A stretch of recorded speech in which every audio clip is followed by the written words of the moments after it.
చూస్ country delight, live better. ఇప్పుడే country delight app ని download చేసుకోండి. ధర్మస్థలంలో దొరుకుతున్నటువంటి బోన్స్ను సాల్ట్లో పెట్టుకొని, ఉప్పులో పెట్టుకొని తీసుకుపోతున్నారు ఎఫ్ఎస్ఎల్ కోసం. అలా ఎందుకు తీసుకెళ్తారు? సాల్ట్లోనే ఎందుకు తీసుకెళ్తారు? చాలా సందర్భాల్లో మనం చూస్తుంటాము, నార్మల్గా ఎవరైనా చనిపోయినప్పుడు కూడా ఉప్పు మీదనే బాడీని పడుకోబెడుతూ ఉంటారు. ఎందుకు అలాగా? ఫారెన్సిక్ ఇష్యూస్లో కూడా ఎందుకు అంటే ఆ ల్యాబ్కి తీసుకెళ్లేటప్పుడు కూడా ఎందుకు అలానే తీసుకెళ్తారు? ఉప్పు మూటల్లో పట్టుకొని మరీ తీసుకుని వెళ్తున్నారు ఈ సిట్ అధికారులు. దీని మీద మరింత సమాచారం మనతో పాటు లైవ్ కాల్లో అందుబాటులో ఉన్నటువంటి ఫోరెన్సిక్ ఎక్స్పర్ట్ కారుణ్య గారిని అడిగి తెలుసుకుందాం. నమస్తే అండి. నమస్తే మేడం. ఎలా ఉన్నారు కారుణ్య గారు? బిజీ ఏమో ఇంకా మీరు కూడా.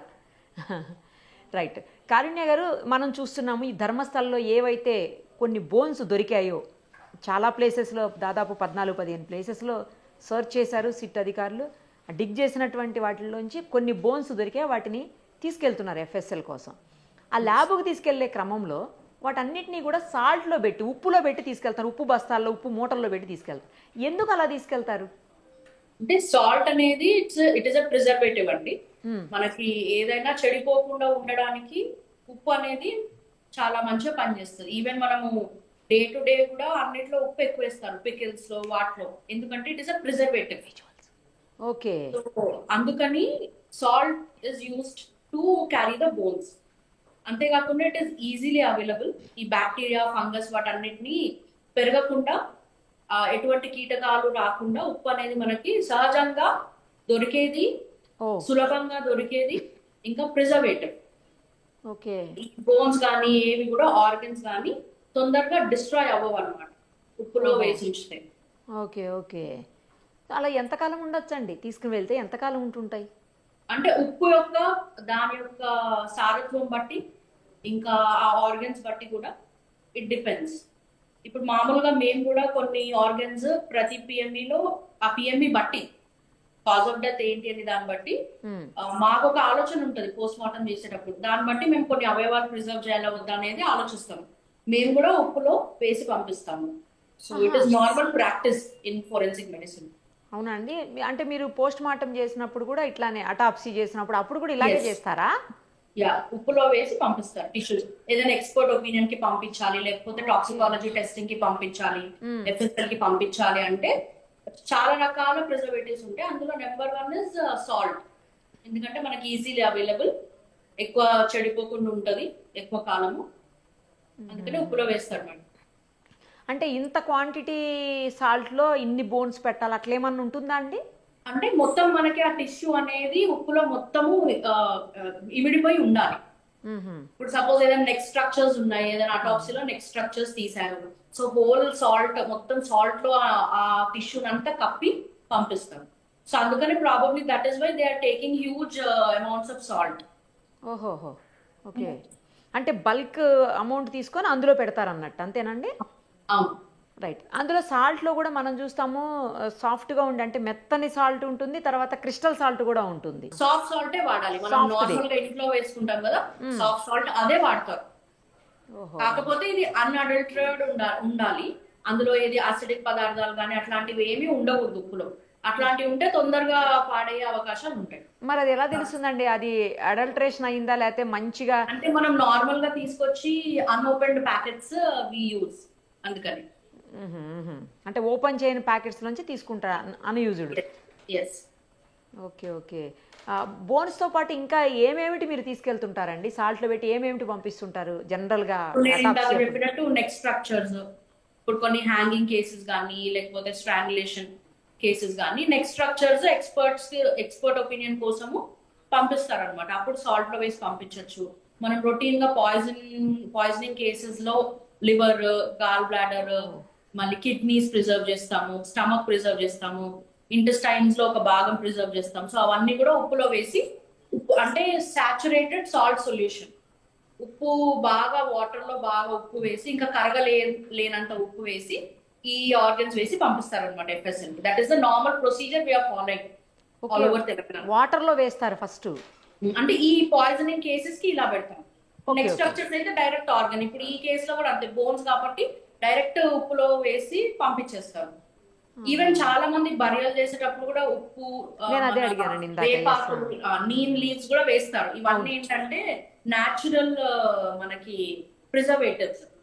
ఓకే, అదే ఖననం చేయడానికి జనరల్గా అంటే 2 రకాలు ఉంటాయి కదా, దహనం చేసిన తర్వాత ఖననం చేయటం 2 రకాల పద్ధతులు ఉంటాయి కదా.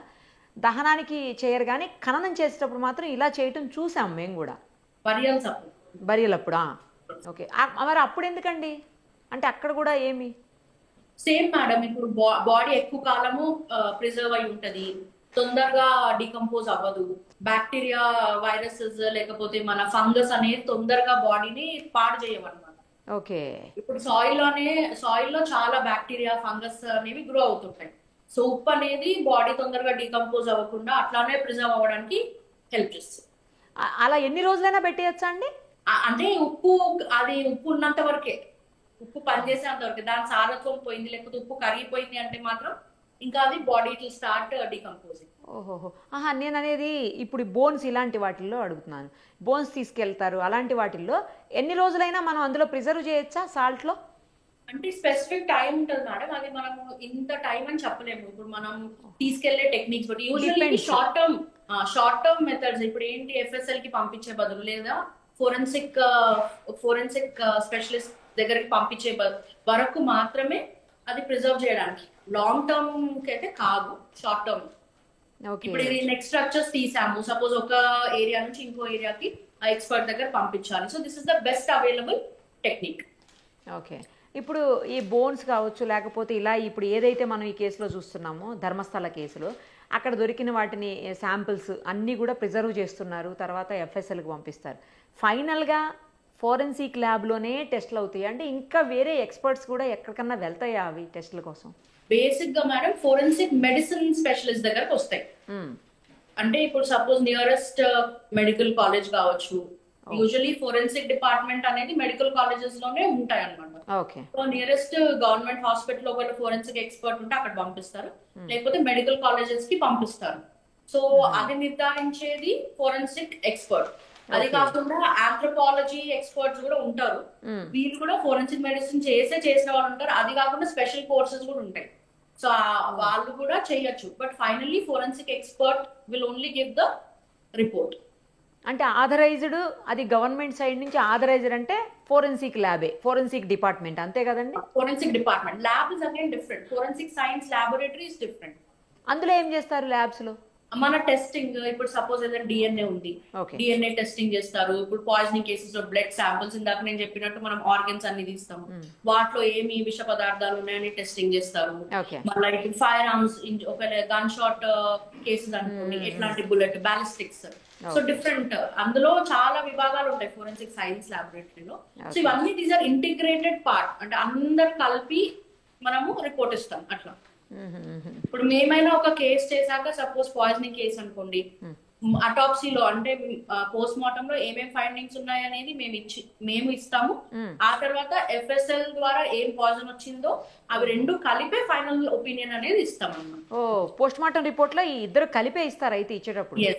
సో ఇప్పుడు ఈ పర్టికులర్ ధర్మస్థల కేసులో కూడా అదే జరుగుతుందండి, అట్లానే చేస్తారా?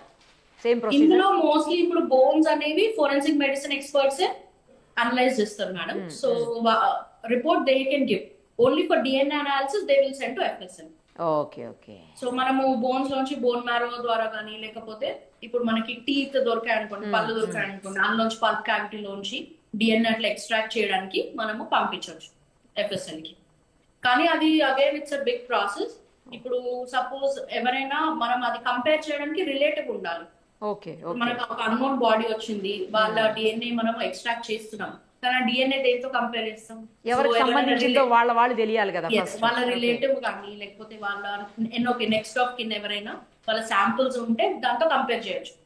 సపోజ్ మిస్సింగ్ పర్సన్ లో వాళ్ళ ఎవరైతే కంప్లైంట్ చేస్తారో ఈ ప్రొఫైల్ తో మ్యాచ్ అవుతుంది, బ్లడ్ రిలేషన్ ఎవరు ఉంటే ఈ వాళ్ళు ఇచ్చిన కంప్లైంట్ మనకు దొరికిన బాడీ మనకు వచ్చే ఫైండింగ్స్ మ్యాచ్ అవుతున్నాయి అన్నప్పుడు వాళ్ళ డిఎన్ఏ కూడా తీసుకొని మనం కంపేర్ చేసి then we can say yes they are related. Right అండి, చాలా ఇన్ఫర్మేషన్ తెలియజేశారు. థ్యాంక్ యూ సో మచ్ అండి. Okay madam, thank you. Suman టీవీలో మీ పర్సనల్ అండ్ బిజినెస్ ప్రమోషన్స్ కోసం కింది నెంబర్కి కాంటాక్ట్ చేయండి.